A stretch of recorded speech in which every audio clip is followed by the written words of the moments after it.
Hello बच्चों, क्या हालचाल। बढ़िया एकदम। तो स्वागत है आपका इलेक्ट्रोस्टैटिक के एक और नए वीडियो में, जहां आज हम लोग करेंगे कूलॉम्स लॉ। स्टैटिक चार्जेस के बारे में जो भी बेसिक इंफॉर्मेशन थी वो सारी इंफॉर्मेशन हम लोगों ने पिछले लेक्चर में ले ली। तो आज हम लोग शुरू करने जा रहे हैं कूलॉम्स लॉ। आज का लेक्चर इंपॉर्टेंट होने वाला है और थोड़ा इंटरेस्टिंग होने वाला है, तो पूरे वीडियो को ध्यान से देखना, ठीक है। तो देखो, लास्ट लेक्चर में हम लोगों ने डिस्कस कर लिया था कि जो अमेरिकन साइंटिस्ट थे बेंजामिन फ्रैंकलिन, उन्होंने क्या बताया था। फ्रैंकलिन साहब ने बताया था कि साहब चार्ज जो होते हैं वो दो तरीके के होते हैं, एक प्लस क्यू चार्ज होता है और एक माइनस क्यू चार्ज होता है, ठीक। तो उन्होंने ये भी बताया कि साहब अगर प्लस क्यू और प्लस क्यू ये दो चार्जेस एक साथ रखे हुए हैं तो ये दोनों चार्जेस के बीच में रिपल्सन होगा, ठीक। इन दोनों के बीच में रिपल्शन होगा। अगर एक प्लस क्यू चार्ज है एक माइनस क्यू चार्ज है तो इन दोनों के बीच में अट्रैक्शन होगा, और अगर एक माइनस क्यू चार्ज है एक माइनस क्यू चार्ज है तो इन दोनों के बीच में फिर से रिपल्शन होगा। ये चीज फ्रैंकलिन साहब ने बता दी थी, ठीक, कि लाइक चार्जेस के बीच में रिपल्सिव होता है, अनलाइक चार्जेस के बीच में अट्रैक्शन होता है। तो रिपल्सिव फोर्स और अट्रैक्टिव फोर्स कितने होते हैं उनको हम कैलकुलेट कैसे करेंगे, उनका मैग्नीट्यूड कैसे निकालेंगे, उनकी डायरेक्शन कैसे निकालेंगे। क्यों? क्योंकि अगर रिपल्सिव और अट्रैक्टिव फोर्स है तो चाहे वो अट्रैक्टिव हो चाहे वो रिपल्सिव हो, फोर्स मतलब वेक्टर क्वांटिटी, मैग्नीट्यूड और डायरेक्शन दोनों, तो वो चीज फ्रैंकलिन साहब नहीं बता पाए थे। तो यहां पे इंट्रोडक्शन होता है कूलॉम साहब का, ठीक है। कूलॉम साहब ने वो इलेक्ट्रोस्टैटिक फोर्स बताया जो कि रिपल्सिव और अट्रैक्टिव दोनों होगा नेचर में, और उन्होंने ये भी बताया कि उसका मैग्नीट्यूड हम कैसे कैलकुलेट करेंगे और डायरेक्शन कैसे निकालेंगे। तो चलो देखते हैं कूलॉम्स का क्या लॉ है, उसको हम लोग समझ लेते हैं। चलो देखते हैं कूलॉम्स लॉ। बेटा आज का वीडियो जो है वो बड़ा इंपॉर्टेंट होने वाला है, तो पूरे वीडियो को ध्यान से देखना, ठीक है। देखो, कूलॉम्स लॉ। अब ये कूलॉम साहब का क्या लॉ था? पहली बात तो ये ध्यान रखना कि जो कूलॉम साहब का लॉ था, it is only applicable for point charges, ठीक है। not for extended charges, ठीक है। तो पहली बात तो कूलॉम साहब का जो लॉ था वो सिर्फ और सिर्फ पॉइंट चार्ज के लिए ही वैलिड है, एक्सटेंडेड चार्ज के लिए वैलिड नहीं। एक्सटेंडेड चार्ज बोले तो कंटिन्यूअस चार्ज डिस्ट्रीब्यूटेड। मान लो सपोज करो कि मेरे पास एक ये पूरा स्फीयर है, ठीक है। अब इस स्फीयर पे कई सारे चार्ज डिस्ट्रीब्यूटेड है, इसके पूरे सरफेस पे स्फीयर है, पूरे सरफेस पे चार्जेस डिस्ट्रीब्यूटेड है, तो ये पॉइंट चार्ज नहीं हुआ, ये कंटिन्यूअस चार्ज डिस्ट्रीब्यूट है पूरे स्फीयर पे, ठीक। लेकिन डिपेंड करता है कि इस स्फीयर को हम देख कहां से रहे हैं, ठीक है। तो अगर हम इसके नियर बाय से देख रहे हैं तो ये हमारे लिए कंटिन्यूअस चार्ज डिस्ट्रीब्यूटेड है। लेकिन अगर इसी स्फीयर को हम बहुत दूर रख दें, यहां से 100-200 किलोमीटर दूर रख दें, तो यही सेम स्फीयर जिसपे बहुत सारे चार्जेस डिस्ट्रीब्यूटेड हैं वो हमें एक पॉइंट की तरीके से नजर आएगा। तो हमारे लिए उस रेफरेंस में यही स्फीयर जिसपे कई सारे चार्जेस डिस्ट्रीब्यूटेड हैं हमारे लिए पॉइंट चार्ज का रोल प्ले करेगा। तो पॉइंट चार्ज है क्या? पॉइंट चार्ज ऐसा चार्ज जो बहुत छोटा हो, जिस भी रेफरेंस से आप देख रहे हो। अगर आपके पास चार्ज है, बड़ा है, तो वो आपके लिए पॉइंट चार्ज नहीं है, लेकिन उसी चार्ज को आपसे बहुत ज्यादा दूर कर दिया जाए तो वही चार्ज आपके लिए पॉइंट चार्ज का रोल प्ले करेगा। तो बहरहाल कहने मतलब ये कि कूलॉम साहब का जो लॉ था वो सिर्फ और सिर्फ पॉइंट चार्जेस के लिए ही वैलिड था, ठीक। तो इन्होंने कहा क्या कूलॉम साहब ने कि साहब मान लो कि एक कोई पॉइंट चार्ज ये है जिसको इन्होंने नाम दे दिया Q1, और एक कोई पॉइंट चार्ज ये है जिसको इन्होंने नाम दे दिया Q2। पॉइंट दिख रहा है, ये एक पॉइंट चार्ज ये है, एक पॉइंट चार्ज ये नाम दे दिया Q1 और Q2। फिर उन्होंने कहा कि साहब अगर इसके सेंटर टू सेंटर की जो डिस्टेंस है, ये डिस्टेंस, ठीक है, इसके सेंटर टू सेंटर की जो डिस्टेंस है वो अगर r है, तो इन्होंने एक्सपेरिमेंटली देखा कि ये जो Q है ये Q2 पे, अगर ये भी पॉजिटिव चार्ज है और ये भी पॉजिटिव चार्ज है मान लिया, ठीक है, तो ये प्लस Q1 इस Q2 पर एक फोर्स लगाएगा इस डायरेक्शन में, ये होगा force on two due to 1। और ये कैसा फोर्स होगा बेटा? रिपल्सिव, क्योंकि सेम नेचर के चार्ज अगर हैं तो ये रिपल्सिव फोर्स होगा, ठीक है, रिपल्सिव फोर्स। डायरेक्शन क्या होगी? लाइन ऑफ ज्वाइनिंग पे ही इसकी डायरेक्शन होगी। अच्छा, Q2 भी Q1 पर सेम फोर्स लगाएगा इसी डायरेक्शन में, ये होगा फोर्स ऑन 1 ड्यू टू 2, ठीक। इसकी भी डायरेक्शन क्या होगी? Line of joining centre to centre, ठीक। ये भी रिपल्सिव फोर्स होगा, ये भी कैसा होगा, रिपल्सिव फोर्स, क्योंकि जितने जितने फोर्स से Q1 Q2 को रिपल करेगा उतने ही फोर्स से Q2 भी तो Q1 को रिपल करेगा, ठीक। तो ये जो फोर्स आया, force on 2 due to 1 and force on 1 due to 2, इसकी डायरेक्शन तो लाइन ऑफ एक्शन पे होगी, लेकिन मैग्नीट्यूड कैसे निकलेगा, ठीक है। तो वो उन्होंने बताया कि साहब ये जो फोर्स होगा वो इनवर्सली प्रोपोर्शनल होता है इन दोनों के सेंटर टू सेंटर डिस्टेंस के, और ये जो फोर्स होता है वो डायरेक्टली प्रोपोर्शनल होता है इन दोनों चार्जेस के प्रोडक्ट के। Force is directly proportional to Q1 Q2 and force is inversely proportional to R square, ठीक है। और इन्होंने क्या बताया कि जो फोर्स होता है, force also depends on the medium, ये दोनों चार्जेस किस मीडियम में रखे हुए हैं इस पे भी ये फोर्स डिपेंड करता है। तो जब इन सारी चीजों को मिलाया गया, इन सारे तथ्यों को जोड़ा गया, तो फोर्स का एक फॉर्मूला बना कि force is equal to 1/4 pi epsilon naught Q1 Q2 by R square, और इसी चीज को हम लोग कहते हैं K। तो आप ऐसे भी कह सकते हो कि force is equal to K Q1 Q2 by R square, ठीक है। इतनी बात समझ में आई। अब देखो यहां पे ये है एप्सिलॉन नॉट, ठीक है। K की हमारी वैल्यू क्या है, थोड़ा सा बोर्ड पे जगह बनाइए, पहले थोड़ी जगह बना लीजिए, फिर समझाते हैं कि K की वैल्यू क्या है। अब देखो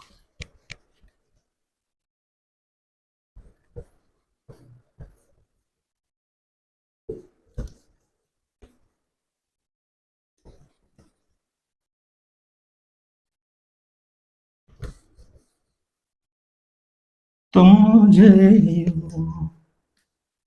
भुला न पाओगे।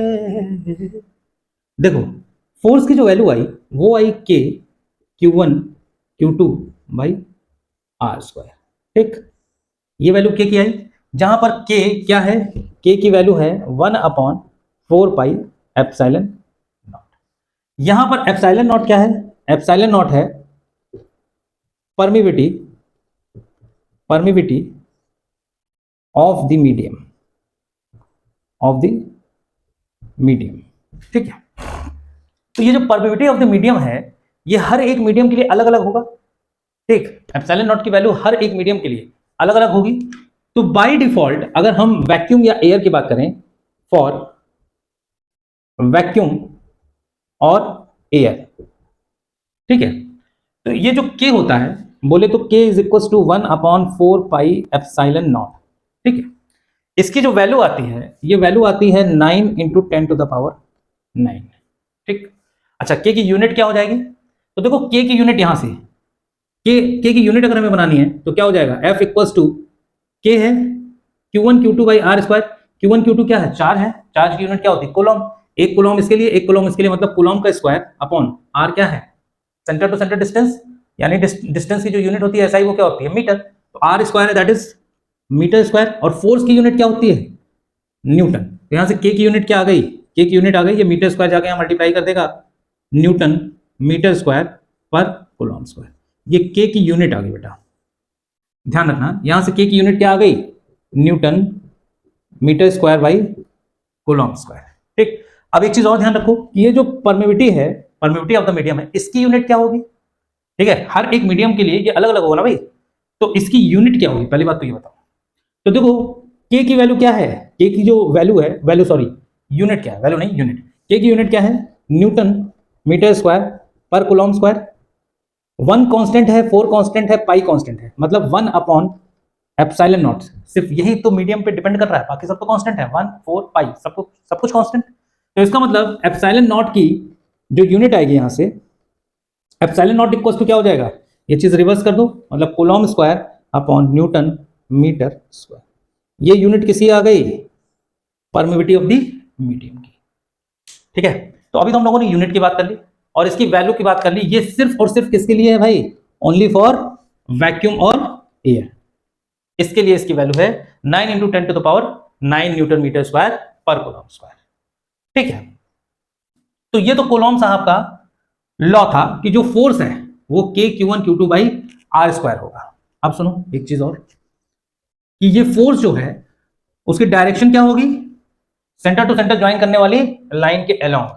ठीक है, ये फोर्स कैसा हो सकता है, ये फोर्स अट्रैक्टिव भी हो सकता है और रिपल्सिव भी हो सकता है। ध्यान रखना, ये फोर्स दो चार्जेस के बीच में है, अगर दो चार्जेस एक दूसरे को रिपल कर रहे हैं तो इतने ही रिपल्सिव फोर्स से करेंगे, और अगर अट्रैक्ट कर रहे हैं तो इतने ही अट्रैक्टिव फोर्स से करेंगे। कहने का मतलब क्या है कि भाई मेरे, अगर एक प्लस Q1 चार्ज यहां पे है और यहां पर एक प्लस Q2 चार्ज है, तो ये इसको रिपल करेगा इस डायरेक्शन में, F force on 2 due to 1, ये होगा K Q1 Q2 by R square. कैसा फोर्स होगा, रिपल्सिव। ठीक, ये Q2 चार्ज इस Q1 को रिपल करेगा किधर, इस तरफ, इस फोर्स से, F force on 1 due to 2, value क्या आएगी K Q1 Q2 by R square. ये भी कैसा होगा, रिपल्सिव। ठीक, अगर इन दोनों के सेंटर टू सेंटर की जो डिस्टेंस है वो r है।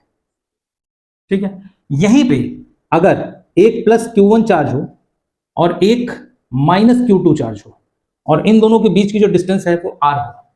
ठीक है, तो ये जो Q1 है इस Q2 चार्ज को अपनी तरफ, इस तरफ अट्रैक्ट करेगा, और ये फोर्स क्या होगा, फोर्स ऑन 2 ड्यू टू 1, और इसकी वैल्यू क्या होगी, K Q1 Q2 by R square. यहां माइनस लगाने की जरूरत नहीं है, ये मत सोचना कि ये जो Q2 है वो माइनस है तो यहां पे Q2 की जगह पे माइनस लगा देना, ना ना ना। माइनस चार्ज जो है वो ऑटोमेटिकली आपकी डायरेक्शन तो दिखा ही रहा है ना कि अट्रैक्टिव फोर्स हो गया ये। ठीक है, तो यहां माइनस लगाने का कोई मतलब नहीं है, ये सिर्फ K Q1 Q2 by R square ही होगा, और इतना ही अट्रैक्टिव फोर्स लगेगा Q1 पे ड्यू टू Q2, और ये फोर्स इस तरफ लगेगा, force on 1 due to 2 which is equal to K Q1 Q2 by R square. ठीक, समझ में आ गई बात। तो यही था आपका कूलॉम्स का लॉ। ये कैसा फोर्स है भैया, ये रिपल्सिव है, ये कैसा है, अट्रैक्टिव। ठीक है, आगे बात समझ में। चल, तो ये तो कूलॉम्स लॉ हुआ। अब आपके बोर्ड्स में और आपके बुक में भी vector form of Coulomb's law जरूर दिया होता है, कभी कभी बोर्ड में पूछ भी देता है कि what is vector form of Coulomb's law. तो ये देखो स्केलर फॉर्म था, ध्यान रखना। ठीक है, यहां पे सिर्फ मैग्नीट्यूड की बात की गई थी, डायरेक्शन मैग्नीट्यूड वो तो ठीक है, लेकिन F is equal to K Q1 Q2 by R square, ये सिर्फ मैग्नीट्यूड बता रहा है। डायरेक्शन तो हम दिखा रहे हैं ना कि along the line joining centre to centre. Mathematically उस डायरेक्शन को कैसे दिखाओगे, ठीक है, मैथमेटिकली उस डायरेक्शन को आप कैसे दिखाओगे, वेक्टर फॉर्म में।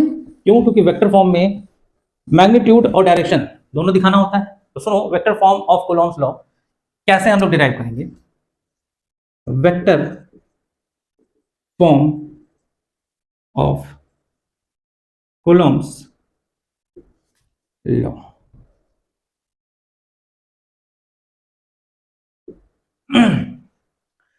Vector form of Coulomb's law के लिए सबसे पहले आप मान लो कि यहां पर एक पॉइंट चार्ज है Q1, यहां पर एक पॉइंट चार्ज है Q2, और इन दोनों के बीच की जो डिस्टेंस है वो हमें नहीं पता, निकालनी है। ठीक है, अब मान लिया कि ये दोनों पॉजिटिव चार्ज है, ठीक है, पॉइंट चार्ज, और ये दोनों किसी एक 3 डायमेंशनल सिस्टम में रखे हुए हैं। ये x है, ये y है, और ये z है। ये आपकी ओरिजिन है 0, 0, 0। ठीक, जो Q1 चार्ज है उसकी ओरिजिन से जो पोजीशन वेक्टर है वो r1 है, जो Q2 चार्ज है उसका ओरिजिन से जो पोजीशन वेक्टर है वो r2 है। हमें Q1 और Q2 के बीच की डिस्टेंस चाहिए, ये डिस्टेंस चाहिए हमको r। ठीक है, तो यार अगर ये डिस्टेंस r हमको चाहिए तो ये निकलेगा कैसे, इन दो पोजीशन वेक्टर का जो डिफरेंस होगा r2 माइनस r1, यही तो होगा r। Q1 Q2 के बीच की जो डिस्टेंस r होगी वो क्या, r2 माइनस r1 होगी। अरे लॉ ऑफ ट्राइंगल पढ़े हो ना वेक्टर्स, ठीक है, क्लास 11 में पढ़ के आए हो ना। तो लॉ ऑफ ट्राइंगल के हिसाब से r is equal to r2 minus r1 हो जाएगा। तो ये क्या हो गई, ये डिस्टेंस हो गई Q1 और Q2 के बीच की। तो जो हमारा फोर्स का फॉर्मूला था, force is equal to K Q1 Q2 upon distance, centre to centre distance between these two charges. वो क्या हो गई यहाँ पे R2 माइनस R1, तो R2 माइनस R1 का square, Q1 Q2 by R square होता था, ये डिस्टेंस हो गई R2 माइनस R1, उसका स्क्वायर कर दिया हमने, ठीक है। अच्छा, तो ये चीज जो दी वो क्या दी, ये चीज तो सिर्फ और सिर्फ आपको मैग्नीट्यूड देगी, ठीक है। मैथमेटिकली हमको अभी इसमें डायरेक्शन भी चाहिए, क्यों, क्योंकि ये जो फोर्स होता है भाई, ये जो फोर्स है बेटा, ये वेक्टर क्वांटिटी होता है, ठीक है, और वेक्टर में मैग्नीट्यूड और डायरेक्शन दोनों होता है। अब एक चीज ये बताओ कि ये जो फोर्स का मैग्नीट्यूड है, इस मैग्नीट्यूड में के कांस्टेंट है, Q1 Q2 कांस्टेंट है, क्यों, क्योंकि Q1 और Q2 पॉइंट चार्जेस होंगे तो ये कांस्टेंट होंगे। वेरिएबल क्या है, ये डिस्टेंस R1 R2, ये डिस्टेंस या तो ज्यादा हो सकती है या तो कम हो सकती है। तो जो भी वेरिएबल क्वांटिटी है उस वेक्टर का एक यूनिट वेक्टर अगर हम आर कैप यहां पे मल्टीप्लाई कर दें तो क्या ये हमको डायरेक्शन दे देगा, क्या ये हमको डायरेक्शन दे देगा, ठीक। क्यों, क्योंकि हम ये जानते हैं कि भैया वेक्टर में मैग्नीट्यूड और डायरेक्शन दोनों होता है, तो ये हमारा vector form of Coulomb's law हो गया। अब इसको लिखेंगे कैसे, आर कैप का मतलब क्या है ये समझो। ये तो 3D में मैंने आपको सिर्फ दिखाया था पोजीशन वेक्टर की, पोजीशन वेक्टर आर जो है उसको R2 माइनस R1 कैसे लिखेंगे, ठीक है। अब इसको मैं क्या कह रहा हूं वो समझो। मैंने कहा कि साहब अगर ये फोर्स है और ये वेक्टर है और इसकी वैल्यू हमने कही कि साहब के Q1 Q2 by R2 minus R1 का स्क्वायर ये होगा। तो भैया एक चीज ये बताओ कि अगर ये वेक्टर है, फोर्स अगर वेक्टर है और ये हम जानते हैं कि साहब मैग्नीट्यूड है, ये मैग्नीट्यूड है, ठीक है। तो भैया वेक्टर में मैग्नीट्यूड प्लस डायरेक्शन दोनों होता है। डायरेक्शन कहां से आएगा, Q1 Q2 तो कांस्टेंट है, के कांस्टेंट है, सिर्फ यही तो हमारा वेरिएबल है। तो अगर इसका एक यूनिट वेक्टर हम इसमें मल्टीप्लाई कर दें आर कैप, ठीक है, तो ये हमको क्या डायरेक्शन दे देगा। यही चीज तो मैं इतनी देर से समझा रहा हूं, magnitude plus direction is equal to vector.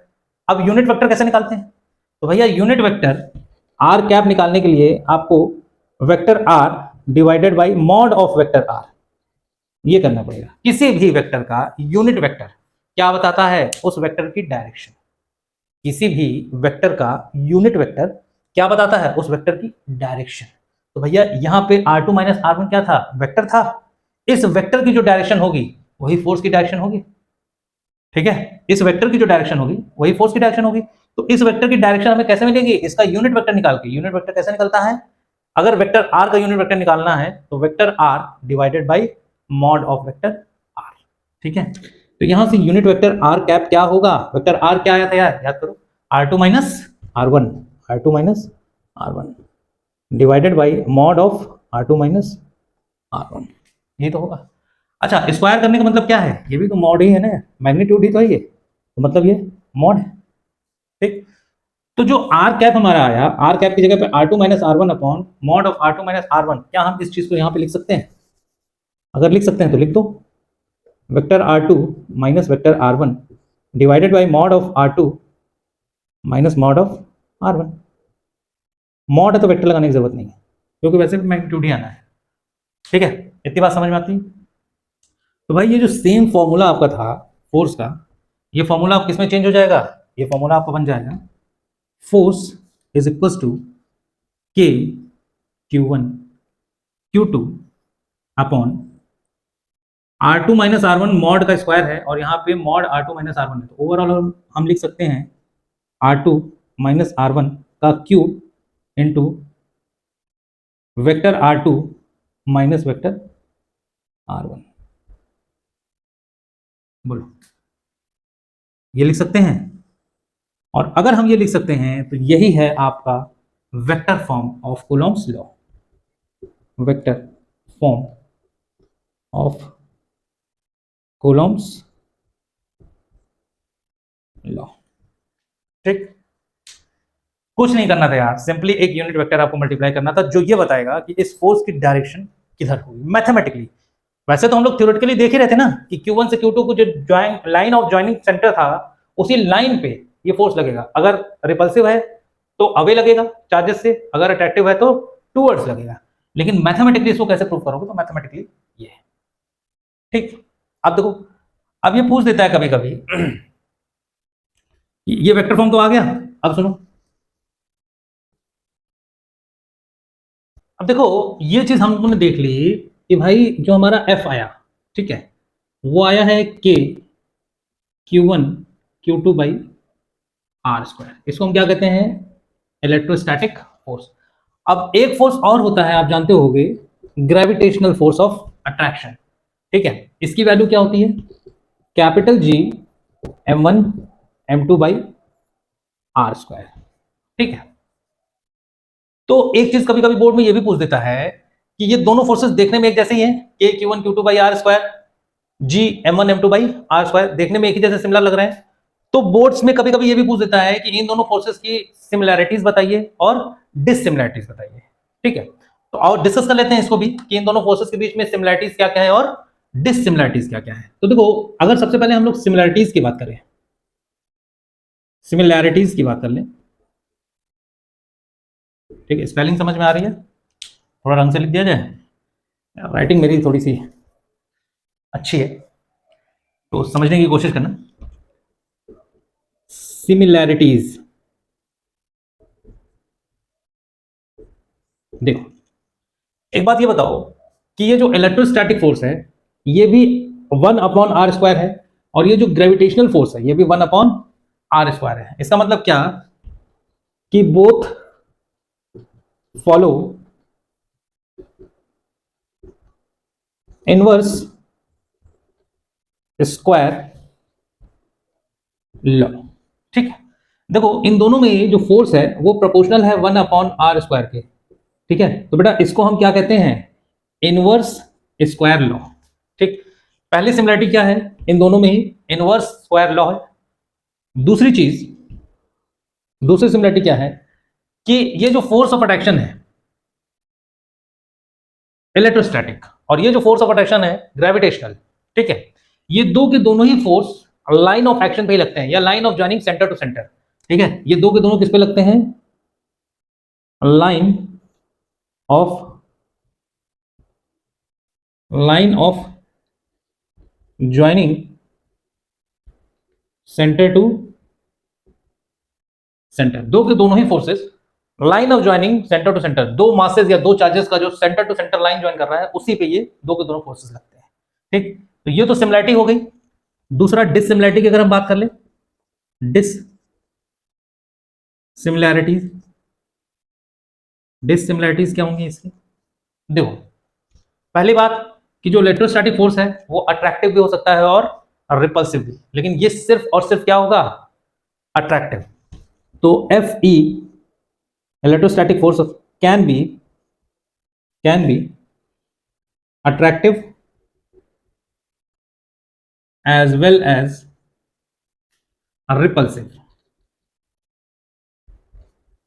ठीक, ये तो पहला हुआ।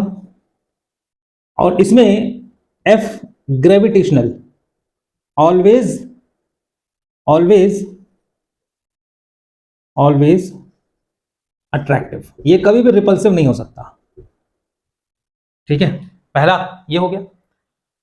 दूसरा देखो, दूसरा अगर हम बात करें तो बेटा ये जो फोर्स इलेक्ट्रोस्टैटिक फोर्स है ये, और ये जो ग्रेविटेशनल फोर्स है ये फोर्स बहुत बड़ा होता है as compared to this. F electrostatic is much much greater than F gravitational. ठीक, तीसरा अगर हम डिफरेंस की बात करें, तीसरा ये दिख रहा है बोर्ड यहां तक? हाँ ठीक, दिख रहा है। देखो तीसरे तीसरे की अगर हम बात करें तो F electrostatic depends depends on charge only, लेकिन एफ जी क्या है? वो मास पर डिपेंड करता है।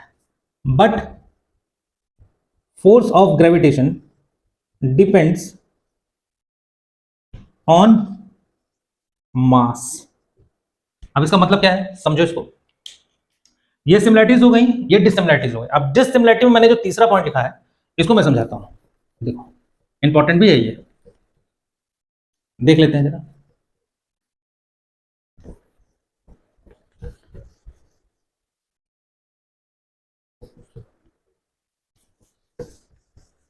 अरे तुमने मुझे देखा होकर मेहरबान, तुमने मुझे देखा होकर मेहरबान, झुक गई ये जमीन।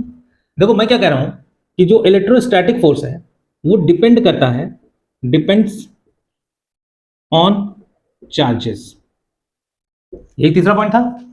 और मैंने क्या कहा कि force of gravitation depends depends on मास। ठीक, तो सर ये डिसिमिलरिटी कैसी हो गई? वो मास पर डिपेंड कर रहा है, ये चार्ज पर डिपेंड कर रहा है। ठीक है, इसके लिए चार्ज इंपॉर्टेंट है, उसके लिए मास इंपॉर्टेंट है, तो डिसिमिलरिटी तो है ही है यार। कैसे समझो, मान लो सपोज करो यहाँ पे एक इलेक्ट्रॉन रखा है, ठीक है, यहाँ पर एक प्रोटॉन रखा है, ठीक, और इन दोनों के बीच की डिस्टेंस जो है वो आर है। ठीक, तो भाई इलेक्ट्रॉन पे चार्ज कितना होता है? इस पे charge of one electron is equal to -1.6 into 10 to the power -19 coulombs. Charge of one proton equal to +1.6 into 10 to the power -19 coulomb. ठीक, तो अगर हम इस इलेक्ट्रॉन की वजह से इस प्रोटॉन पर, या इस प्रोटॉन की वजह से इस इलेक्ट्रॉन पर, किसी की वजह से किसी पे भी अगर हम एक फोर्स ऑफ अट्रैक्शन निकालना चाहते हैं, देखो ये नेगेटिव है, ये पॉजिटिव है, तो ये दोनों एक दूसरे को अट्रैक्ट करेंगे। तो यहां पे ये जो फोर्स आएगा वो क्या आएगा भाई? के Q1 Q2 by R square. ठीक है, और ये प्रोटॉन इस इलेक्ट्रॉन को भी इसी फोर्स से अट्रैक्ट करेगा। F इज इक्वल टू के Q1 Q2 by R square. कहने का मतलब ये है कि चार्जेस तो सेम है ना यार, मैग्नीट्यूड केवल मैग्नीट्यूड सेम है, केवल साइन अलग है, एक पे नेगेटिव एक पे पॉजिटिव। तो ये दोनों सेम अगर हैं तो ये जो अट्रैक्टिव फोर्स है, यहीं पर अगर इलेक्ट्रॉन की जगह हम एक प्रोटॉन लिख लें, मैं क्या कहना चाह रहा हूं समझो बात को, कि अगर एक प्रोटॉन मैं लिख लूं और एक प्रोटॉन मैं लिख लूं और डिस्टेंस अभी भी आर है, ये आर और ये आर सेम है, तो इस पे जो फोर्स ऑफ रिपल्सन लगेगा उसकी वैल्यू भी क्या? के Q1 Q2 by R square ही आएगी। ठीक है, इस पे भी एक फोर्स लगेगा, वो होगा के Q1 Q2 by R square. ठीक, तो चूंकि दोनों के चार्जेस इक्वल हैं, तो ये जो अट्रैक्टिव फोर्स है और ये जो रिपल्सिव फोर्स है, इन दोनों का मैग्नीट्यूड सेम होगा। ठीक, लेकिन यहीं पे अगर हम ग्रेविटेशनल फोर्स की बात कर लें तो वो अलग हो जाएगा। वो अलग हो जाएगा कि नहीं बोलो? देखो, मैंने इलेक्ट्रोस्टैटिक फोर्स के बारे में बात कर ली, अब जरा ग्रेविटेशनल फोर्स की बात कर लें। यहाँ पे इलेक्ट्रॉन रखा है, यहाँ पे प्रोटॉन रखा है, और इन दोनों के बीच की जो डिस्टेंस है वो आर है। अब देखो, जो ग्रेविटेशनल फोर्स है वो मास पर डिपेंड कर रहा है। हाँ, इसका मतलब क्या है कि मास ऑफ इलेक्ट्रॉन क्या होता है? मास ऑफ एन इलेक्ट्रॉन होता है 9.1 into 10 to the power -31 kg। और मास ऑफ प्रोटॉन क्या होता है? मास ऑफ प्रोटॉन होता है 1.67 into 10 to the power -27 kg।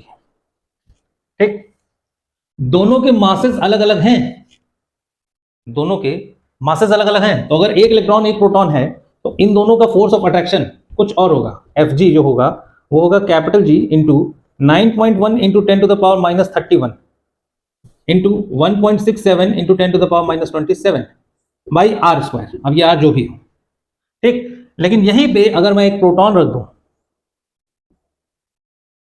Distance यही आ रहा है जो थी, तो अब ये फोर्स बदल जाएगा।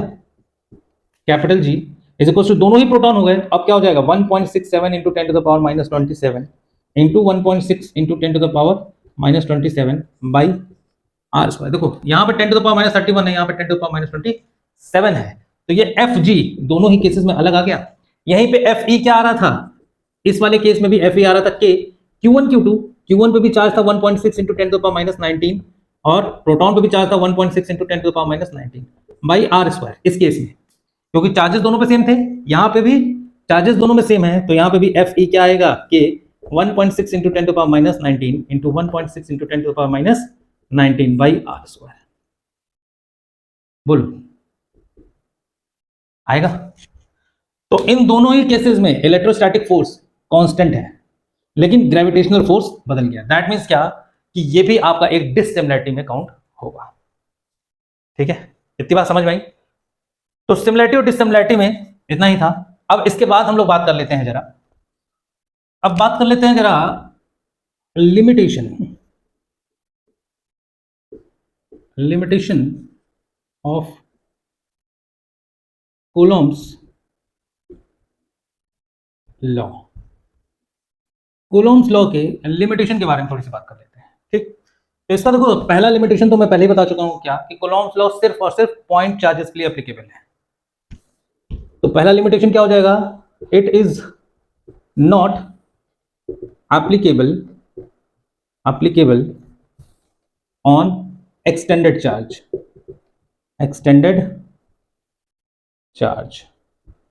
पहली चीज तो ये हो गई। ठीक है, दूसरी चीज क्या है, दूसरा जो लिमिटेशन है वो क्या है, कि if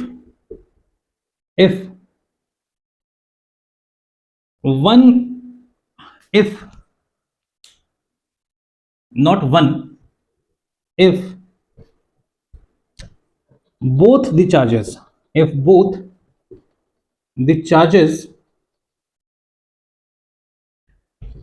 are in motion, then Coulomb's law is not applicable। कहने का मतलब क्या, कि भाई F इक्वल्स टू के Q1 Q2 by R square है, तो Q1 Q2 दो चार्जेस है ना, तो अगर Q1 भी किसी वेलोसिटी से चल रहा, मान लिया v वेलोसिटी से v1 से, और Q2 भी किसी वेलोसिटी से चल रहा v2 से, ठीक, तो इस सिचुएशन में कोलॉम्स लॉ एप्लीकेबल नहीं है। कोलॉम्स लॉ कब एप्लीकेबल है, जब दो के दोनों चार्जेस Q1 Q2 ये दोनों किस पे हो, रेस्ट पे हो, पहली चीज, या इन दोनों में से one of them is at rest, दो में से अगर कोई भी एक रेस्ट पे है तब तो कूलॉम्स लॉ एप्लीकेबल होगा। यहां पे क्या है, एप्लीकेबल, तब तो ये एप्लीकेबल होगा, और अगर दोनों मोशन में है तो नॉट एप्लीकेबल होगा। इस कंडीशन में क्या हो जाएगा, नॉट एप्लीकेबल। ठीक है, तो ये आपका क्या था, लिमिटेशन। तो यहां पे कूलॉम्स लॉ खत्म होता है। अब हम लोग करने जा रहे हैं प्रिंसिपल ऑफ सुपरपोजिशन। ठीक, ये भी एक इंपॉर्टेंट टॉपिक है, इसको भी देख लेते हैं हम लोग। ठीक है, देखते हैं जरा प्रिंसिपल ऑफ सुपरपोजिशन क्या है। अरे रुक जाओ दिल दीवाने, अरे पूछूं तो मैं जरा, हर लड़की है यहाँ जादू। तो लड़की की बात मत करिए, कोई बात नहीं, बहको नहीं, वापस आओ।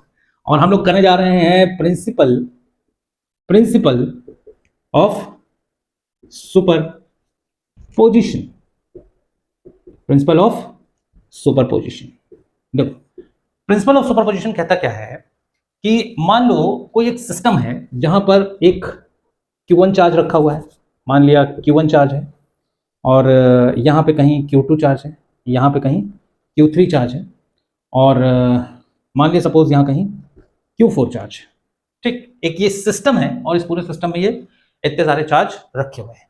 तो अगर हम इस Q1 चार्ज पे नेट फोर्स निकालना चाहें, तो F नेट ऑन Q1 पे जो नेट फोर्स होगा वो क्या होगा, force on 1 due to 2 plus force on 1 due to 3 plus force on 1 due to 4। भाई ये जो Q1 चार्ज है, अब ये प्लस है या माइनस वो देखा जाएगा, लेकिन ये जो Q1 चार्ज है इस पे फोर्स कौन कौन लगाएगा, Q2 Q3 और Q4। Q1 अपने आप पे कोई फोर्स थोड़ी लगाएगा यार। ठीक है, तो ये तीनों फोर्स इस Q1 पे लग रहे होंगे, तो ये नेट फोर्स होगा। तो बेसिकली ये फोर्स क्या है, वेक्टर, तो इनका क्या हो जाएगा, वेक्टर सम। ठीक है, आगे बात समझ में। तो यहां पे हम कह सकते हैं क्या, कि if a system have n charges, ठीक है, फिर उसको ऐसे लिखो कि a system have n charges, then net force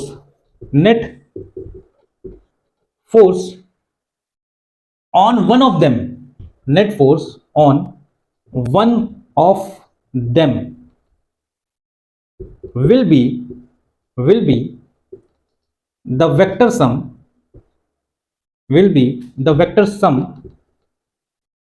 of all the forces of all the forces of all the forces due to all remaining charges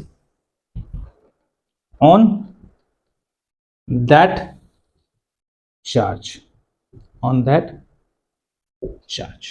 ठीक। ये principle of superposition की स्टेटमेंट हो गई। कहने का क्या मतलब है, कि मान लो ये तो 3-4 चार्जेस के लिए मैंने आपको बताया। मान लो कोई एक सिस्टम है, ये कोई एक सिस्टम है, इसके अंदर Q1 Q2 Q3 Q4 dot dot dot dot Qn charges हैं, ठीक है। और हम किसी भी एक फोर्स पे चार्ज निकालना चाहते हैं, नेट फोर्स, किसी भी एक चार्ज पे नेट फोर्स निकालना चाहते हैं। मान लो कि हम Q1 पे ही निकालना चाहते हैं, मान लिया, तो F नेट जो आएगा ऑन Q1 वो क्या आएगा, F1 plus F2।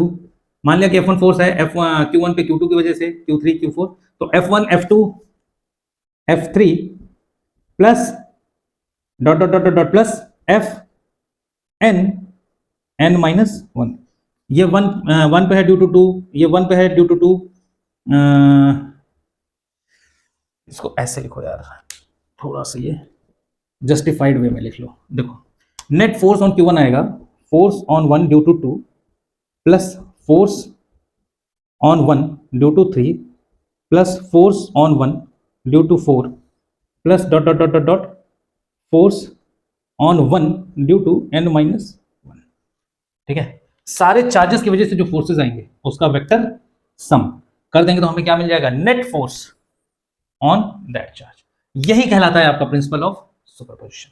Simple language में अगर आप जानना चाहो तो सिंपली आप जिस चार्ज के ऊपर आप फोर्स निकाल रहे हो उसको छोड़ के बाकी सारे चार्जेस के फोर्स निकाल लो, वेक्टर सम कर दो, यही आपका प्रिंसिपल ऑफ सुपरपोजिशन। चलो जरा इस पर न्यूमेरिकल कर ले और जरा अच्छे से क्लियर हो जाएगा कि प्रिंसिपल ऑफ सुपरपोजिशन क्या है। इसके न्यूमेरिकल जब करेंगे ना तो और फंडा एकदम चमक जाएगा कायदे से। देखते हैं क्या है। तुमको देखा तो ये ख्याल आया, तुमको देखा तो ये ख्याल आया, जिंदगी धूप तुम घना साया, तुमको देखा तो ये ख्याल आया, जिंदगी धूप तुम घना साया, तुमको देखा तो ये ख्याल आया। क्वेश्चन क्या कह रहा है, क्वेश्चन कह रहा है भैया कि ये एक स्क्वायर है, स्क्वायर के चारों वर्टिसेस पे चार्जेस रखे हुए हैं। ये प्लस क्यू है, ये प्लस क्यू है, ये प्लस क्यू है, ये माइनस क्यू है।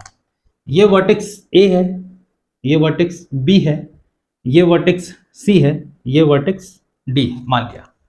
अब हमको नेट फोर्स निकालना है माइनस क्यू चार्ज पे। क्वेश्चन कह रहा है कि find F net at minus Q charge. इस पे हमको नेट फोर्स निकालना है, ठीक। अब एक चीज ये बताओ कि सिस्टम ऑफ चार्जेस है, ये एक से ज्यादा चार्जेस रखे हुए हैं और हमें नेट फोर्स निकालना है किसी एक चार्ज पे। तो सीधा सा एग्जांपल है ये प्रिंसिपल ऑफ सुपरपोजिशन का, समझ में आती है बात। तो अगर ये माइनस क्यू चार्ज पे हमको इन बचे हुए चार्जेस की वजह से नेट फोर्स निकालना है तो पहले इंडिविजुअल सबका फोर्स निकाल लें, उसका वेक्टर सम कर दें, ठीक है। तो देखो ये माइनस क्यू चार्ज है, ये प्लस क्यू चार्ज है। अनलाइक चार्जेस क्या करते हैं, एक दूसरे को अट्रैक्ट। तो इसका मतलब क्या है कि ये जो प्लस क्यू चार्ज है इस माइनस क्यू चार्ज पे एक फोर्स लगाएगा, अपनी तरफ खींचने की कोशिश करेगा, और मान लिया ये फोर्स हो गया 1, ठीक है। या इसको ऐसे दे दो नाम, ये सी है ना, ये बी है, तो force on C due to B, ठीक है। ये वर्टेक्स सी है, ये वर्टेक्स बी है, तो force on C due to B, ऐसे नाम दे दिया हमने। इसका नाम, इसका जो वैल्यू आएगा वो क्या आएगा, के क्यू, ये भी क्यू है, ये भी क्यू है, क्यू इंटू क्यू, तो Q square by R square बोले तो ए स्क्वायर। ये क्यू है, ये ए है। अब देखो यहाँ माइनस प्लस का चक्कर मत पालना, मैंने तुम्हें पहले भी बताया है, ठीक है। कि माइनस प्लस सिर्फ क्या बताता है, डायरेक्शन। तो ऑलरेडी हम डायरेक्शन तो बता ही रहे हैं ना यार, कि जो फोर्स होगा वो टुवर्ड्स प्लस क्यू होगा। तो जब हम डायरेक्शन ऑलरेडी बता रहे हैं तो यहाँ माइनस क्यू प्लस क्यू का कोई भी लफड़ा मत पाल देना, यहाँ पे क्यू और क्यू सिंपली लिख देना और वो मल्टीप्लाई हो जाएगा, के Q square by A square. अब देखो ये भी पॉजिटिव है, ये भी निगेटिव है, तो ये भी इसको अपनी तरफ एक अट्रैक्ट करेगा अट्रैक्टिव फोर्स से। और ये फोर्स क्या होगा, force on C due to D. और इस फोर्स की वैल्यू क्या आएगी, वेक्टर है ना ये, इस फोर्स की वैल्यू क्या आएगी, इसकी वैल्यू भी आएगी के Q into Q square by A square. ठीक है, और देखो ये ए है ये सी है, तो इसका centre to centre line of joining ये होगा, और ये जो ए वाला फोर्स है वो इस सी वाले को अपनी तरफ ऐसे अट्रैक्ट करेगा। ये फोर्स क्या होगा, एक बार बताओ, अगर ये ए है ये ए है, तो ये यहां से यहां तक की लेंथ क्या हो जाएगी, ए रूट टू हो जाएगा। अरे यार स्क्वायर है ना, स्क्वायर का डायगोनल क्या होता है, ए रूट टू। ठीक है, तो ये जो ए वर्टेक्स पे रखा हुआ चार्ज है वो इसको अपनी तरफ इस तरफ खींचेगा, और वो फोर्स क्या हो जाएगी, वो फोर्स होगी force on C due to ए।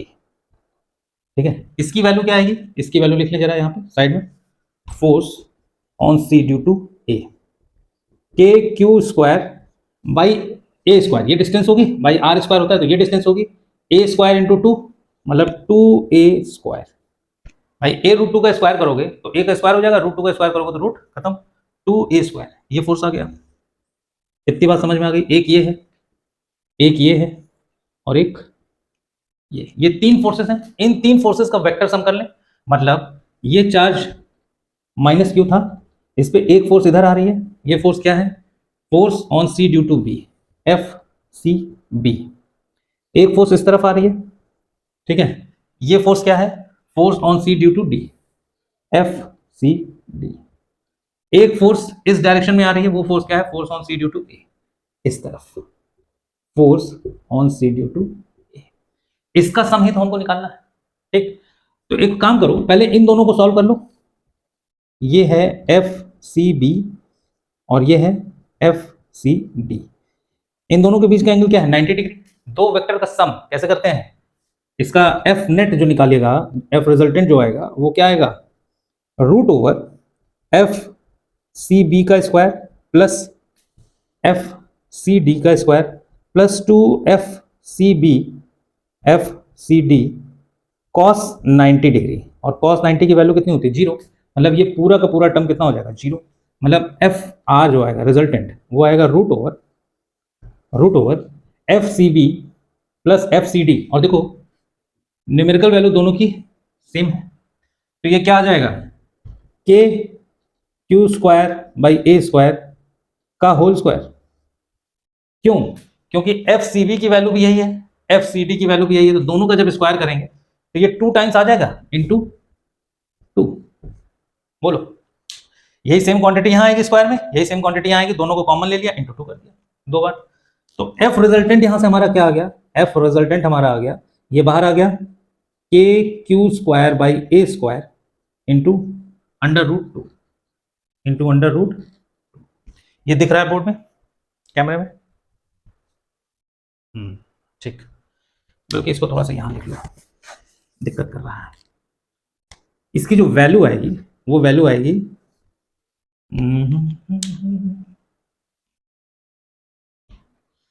कहाँ किया जाए यार, अच्छा ये दोनों फोर्सेस तो हो गए ना, ये सारा काम खत्म हो गया, यही कर लेते हैं। देखो एफ आर की जो वैल्यू आएगी, एफ आर ये आएगा, इसका स्क्वायर ये रूट के बाहर आ गया, तो K Q square by A square into under root 2।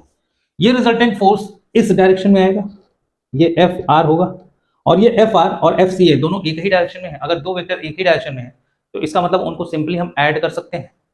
ठीक है, उनको सिंपली हम ऐड कर सकते हैं।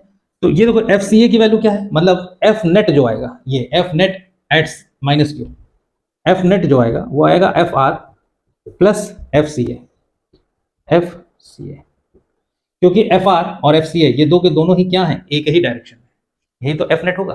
ठीक, तो एफ आर की वैल्यू क्या आ गई है, K Q square by A square root 2 under root 2 plus K Q square by A square into 1/2। ये आ गई वैल्यू। चलो अब इसको भी हटा दो, इसको भी हटा दो, इन सब की कोई जरूरत अब नहीं है। ये हम लोगों ने सॉल्व कर लिया है। ठीक, अब देखो K Q square by A square, K Q square by A square common ले लो, K Q square by A square bracket under root 2 plus 1/2, ये एफ नेट आ जाएगा, ये एफ नेट आ जाएगा। ठीक है, तो ये आपका हो गया फाइनल आंसर। चलो, तो ये था application of principle of superposition theorem. ठीक है, चलो एक क्वेश्चन और नोट करो जरा, एक क्वेश्चन और नोट करो। क्वेश्चन क्या कह रहा है? क्वेश्चन कह रहा है कि ये एक इक्विलेटरल ट्रायंगल है। कैसा ट्रायंगल है? इक्विलेटरल, ए ए ए, ये वर्टेक्स ए है इसका, ये वर्टेक्स बी है, ये वर्टेक्स सी है। यहां पर प्लस क्यू चार्ज है, यहां पे प्लस क्यू चार्ज है, यहां पे माइनस क्यू चार्ज है। ठीक है, plus Q minus Q. Question कह रहा है find F net, find F net on minus Q charge. Minus Q charge पे आपको एफ नेट निकालना है। तो बेटा ये आपका होमवर्क है। होमवर्क बोले तो आपको खुद से करना है, सेल्फ प्रैक्टिस। होमवर्क बोले तो सेल्फ प्रैक्टिस। ठीक है, और इसका आंसर निकाल के आप कमेंट करो कि आपका आंसर क्या आया है। ठीक है, तो आज के लिए इतना ही, मिलते हैं नेक्स्ट वीडियो में, तब तक पढ़ाई करते रहिए और खुश रहिए।